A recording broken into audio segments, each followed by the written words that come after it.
लाहौर अदालतां दी मुंतकिली ते बुकला दा एहतजाज, पुलिस दा लाठी चार्ज ते शैलिंग मुतअद्दिद गिरफ्तार। एहतजाज दे दौरान बुकला ने रुकावटां हटा के हाई कोर्ट दे अंदर जान दी कोशिश जिहदे ते पंजाब पुलिस ते एहलकारां ने बुकला नूं मुंतशिर करन लई लाठी चार्ज ते शैलिंग कीती। पुलिस ने बुकला मुजाहिरीन दे खिलाफ वाटर कैनन दा इस्तेमाल भी कीता। पुलिस ने मुजाहिरीन करन आले कई बुकला नूं गिरफ्तार भी कर लिता, जबकि पुलिस ने बैरियर ला के लाहौर हाई कोर्ट दे मेन गेट दा रास्ता भी बंद कर दिता। हाई कोर्ट दे अहाते च भी पुलिस दी भारी नफरी मौजूद है। पुलिस ते बुकला दे दरमियान पैदा होने वाली कुशीदा सूरत हाल दे बाइस माल रोड ते इतराफ दी सड़कां ट्रैफिक दी रवानी भी शदीद मुतासिर ते गड्डियां दी लंबी कतारां लग गईयां। पुलिस की जानिब तो लाहौर हाईकोर्ट की तालाबंदी कर दी गई। बुशरा बीबी की दरखास्त मंजूर, हुकूमत दा बनी गाला नूं सब जेल करार देने दा नोटिफिकेशन का लदम। बानी चेयरमैन पाकिस्तान तहरीक इंसाफ इमरान खान की अहलिया बुशरा बीबी बनी गाला तो अडियाला जेल मुंतकिली की दरखास्त मंजूर कर ली गई। इस्लामाबाद हाईकोर्ट के जस्टिस मियां गुल हसन औरंगजेब तो बुशरा बीबी की दरखास्त से चंद रोज़ कबल फैसला महफूज किया सी। वो पढ़ के सुनाया। अदालत ने बुशरा बीबी की रिहाइश गाह बनी गाला नूं सब जेल करार देने दा हुकूमती नोटिफिकेशन गैर कानूनी करार दे के इनू कलदम करार दे दिता ते बुशरा बीबी नूं बनी गाला सब जेल तो अडियाला जेल मुंतकिल करने का हुक्म जारी कर दिता।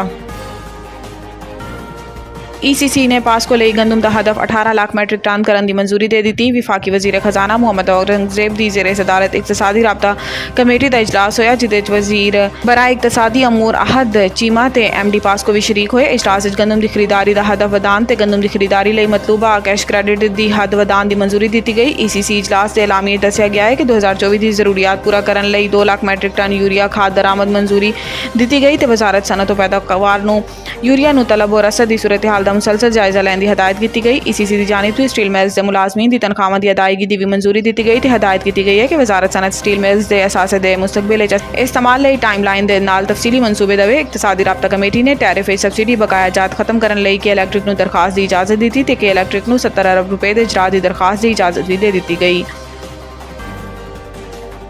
अपने बाप तो भी माफ़ी नहीं मंगते, किसी और तो की मंगागे। निजी TV नूं दिते गए इंटरव्यू 9 मई के वाक़यात मुआफ़ी के मुतलिक सवाल ते असद कैसर ने क्या है कि अल्लाह माफ़ करे, असी कदे अपने बाप को माफ़ी नहीं मंगी तो किसी और तो की मंगागे। असद कैसर का कहना सी कि असी चाहते हैं कि आइन के कानून तो बालादस्त होन, चाहते हैं कि तमाम शहरियों के बराबर के हकूक होन। इस लिए तमाम इदारा नूं आइनी हदूद तो रह के काम करना होगा। दूसरी जानिब चेयरमैन PTI बैरिस्टर गोहर ने कहा है कि साडा पहले दिन तो मुतालबा रहा है कि 9 मई के वाक़यात जुडिशल कमीशन तश्कील दिता जाए।